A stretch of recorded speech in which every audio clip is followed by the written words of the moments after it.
Formula One heads down under as we look to hopefully see a shock victory for someone other than Max Verstappen. Today, we're going to be previewing the Formula One race weekend. Take a look at the timings for the UK schedule out of Australia. And let's make some early predictions, shall we?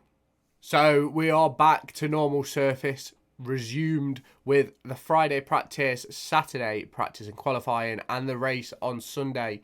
But if you're from the UK like I am, you better get those alarms set. Practice 1 starts at 1:30 in the morning. Practice 2 is between the hours of 5 and 6 a.m. Practice 3 again, 1:30 till 2:30. Qualifying is 5 a.m. till 6 a.m. And the race starts at the early time of 4 a.m. It's going to be a difficult morning. It's going to be long days. Now, hopefully, heading into this race weekend, we can have some battles. Battles at the front, please. Let's have a proper battle for pole. Let's have a proper battle for the race win. Can we have some reliability concerns, some crashes? Let's just have something for some excitement, because Formula E is laughing in the face of F1 right now. Now, the first Grand Prix in Australia happened in 1996. The track is 5.278 kilometres long with a race distance of 306.124 kilometres. There is 58 laps in the race, and the race lap record is held by Sergio Perez from 2023 with a 120.235. Now, Australia. I like this track. I really like this track. But we're going to have some problems this weekend. I don't think the Mercedes is going to go well. I don't. I think they're probably going to be 5th fastest, but they'll probably end up being 4th because of Stroll. So, yeah. 2 DRS detection points. And danger. Danger. They've got a really high speed section. They changed the circuit a little bit to get some more chances for overtaking. And for me, I quite like this circuit. I think I've said it a couple of times now. I'm just repeating myself over and over again. But I like this circuit. Now, do I think anybody other than Red Bull is going to win? No. But would I like to see that happen? Yes, absolutely. Who wouldn't?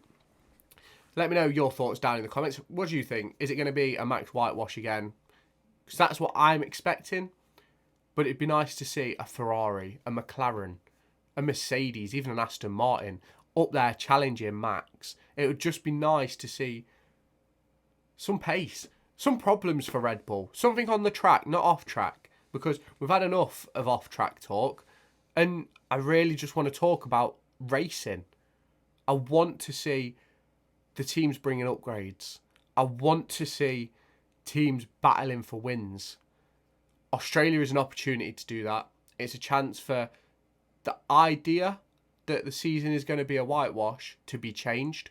Do I think it is going to be changed? No.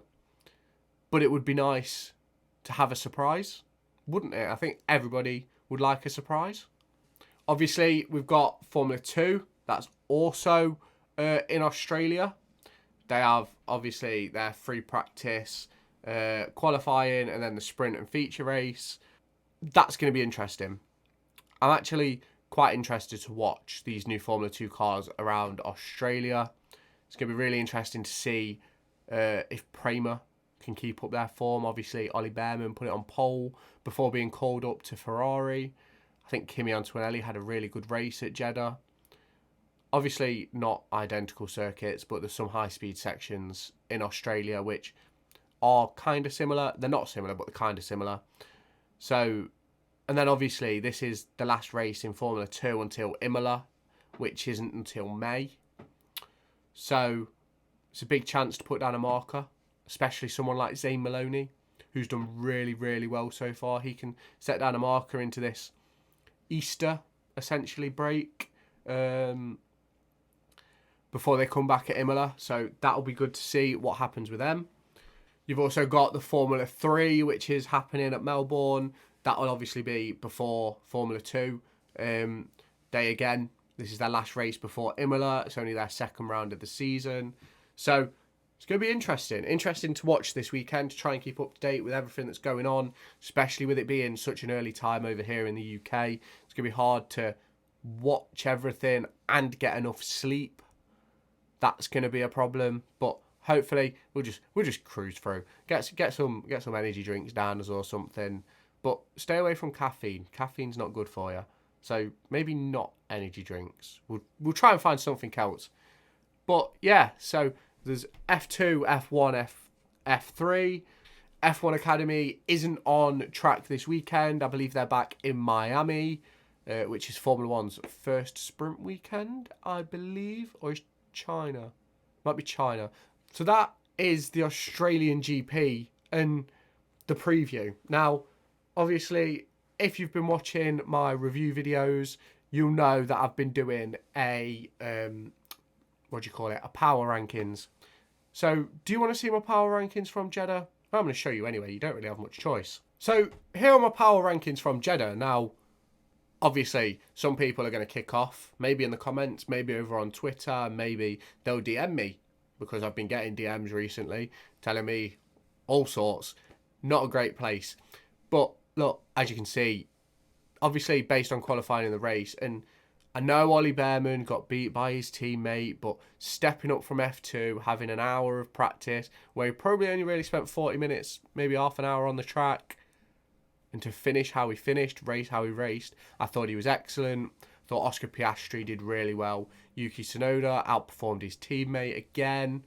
Fernando Alonso. Now, Perez gets an 8, and he gets an 8 because he was closer to Max than I expected him to be. Now, you'll probably see Max at the bottom. People get really annoyed at me on my ratings for Max. But, to be honest with you, Perez getting an 8 makes no sense to me either. But I give a rating after qualifying, I give a rating after the race, and these are the top 10. I thought K-Mag, despite the fact that he broke about 12 front wings, cut like 12 corners, took 20 seconds of penalties, still somehow ended up finishing, I think he was 12th. And he essentially got Nico Hülkenberg the points for him.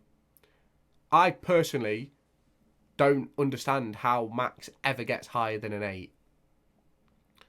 Because it's really difficult to judge Max on overperformance of the car, underperformance of the car, because he is a very good driver and he has that much of a gap as a result of how good the car is that he could make 3, 4, 5 mistakes a lap and probably still be a 10th up. He could. We saw it last year where he spun and still ended up winning the race. He did it the year before in Hungary. Like, I just don't know. Max Verstappen, I just can't rate him. And it's not that I don't rate him as a driver. I just don't know how to rate him in these rankings because I try and judge it based on car performance and then the performance of the driver and where I expect them to be. And obviously, Perez has to finish P2 every race, in my opinion, unless there's mechanical failures or it crashes. Well, crashes, his score would obviously go down, but he has to finish P2. Max has to finish P1. Like, that's just for my opinion. That's what he should do. Let me know your thoughts down in the comments. How should I rate Max Verstappen and Sergio Perez? Because obviously they should be ahead of everybody. So, looking into Australia at the Melbourne circuit, I don't really know what to think. I'd love to see a Ferrari put it on pole. I'd love to see Ollie Behrman again. Who knows what's going to happen with him? Is Carlos Sainz going to be fit to race? We've not yet heard that. I'm recording this on the 18th of March. So, I'm not quite sure what to expect. I do think it's going to be a Max pole and a Max win. But it would be nice for the off-track debacle at Red Bull to bleed onto the on-track performance, have some problems with the car, not be able to set it up, have a crash in qualifying. Obviously, no one get hurt, but have a crash in qualifying. Maybe a crash in the race. Let's have some excitement. Let's just have some excitement. I think it could be really good. Really good if Red Bull just disappeared. Replace them with someone else. Get rid of the cars. Put them in F2 cars. I'm always told Max Verstappen's winning because he's the best driver on the grid. So let's give him a car that isn't very good. Let's put him in the Haas. Let's see if he gets pole position with a Haas. Let's see if he wins by 30 seconds in a Haas. I can promise you, he probably doesn't. Just like any driver, you need a good car. And probably, this has nothing to do with the Australian GP, really. I just want to see battles. Formula E, I believe they had a last lap overtake. Now, you can't really watch it unless you're paying for TNT Sports, which, when you're paying for Sky Sports as well and all that, like, it's just not worth it, is it? So, yeah. Let me know your thoughts, your predictions for this Bahrain? Australian GP. I'm going to go, I think a Mercedes. Fuck it. Mercedes is going to get on the podium. Which one? Who knows? Don't really care. Just one of them get on the podium. Let's have some fun. I think there's going to be a big crash. Probably lap 20. Let's see what happens there. Let's have a crash at lap 20.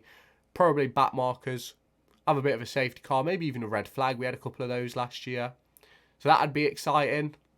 What else? F2. Kimi Antonelli's going to get his first win, I think. I've just got a feeling. Kimi Antonelli first win. And I think Paul Aron is going to finish in the top 5. I think Zane Maloney is going to be on the podium. I don't really know much about F3. I didn't watch the first weekend because I was busy that weekend. So we'll take a look at that this weekend and then make some predictions for their next race. So yeah, let me know your thoughts down in the comments. Let me know what you think about my predictions, what you think about the Australian GP, and I'll catch you in the next video. Make sure to go and find me on TikTok, pictured here, and Twitter, pictured here. These are the places where I'll keep you all up to date with all my upcoming videos and my thoughts and feelings around the Formula 1 and football weekend.